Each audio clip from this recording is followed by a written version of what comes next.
শেষ সময়ে জমে উঠেছে পশু কুরবানি বাজারগুলো। আর মাত্র 2 দিন পরে মুসলিম উম্মার যে দ্বিতীয় বৃহত্তম উৎসব ঈদুল আজহা সেটিও পালিত হবে। সেই জন্যই দেখা যাচ্ছে যে পশু কুরবানির হাটগুলোতে কিন্তু উপচে পড়া একটি ভিড় রয়েছে।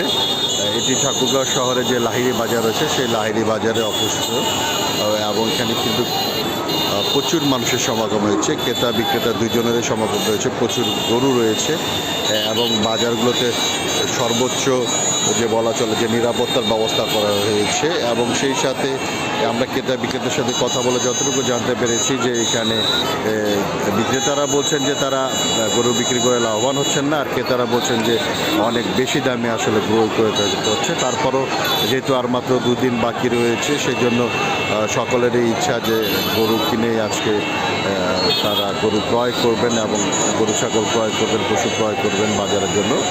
তো সব মিলিয়ে দেখা যাচ্ছে যে শেষ সময় যে পশুর হাটগুলো রয়েছে সেইগুলো কিন্তু জমজমাট হয়ে রয়েছে এবং এই যে লাহিড়ী পশুর হাট এটি কিন্তু কানায় কানায় পরিপূর্ণ হয়ে গিয়েছে গরুতে।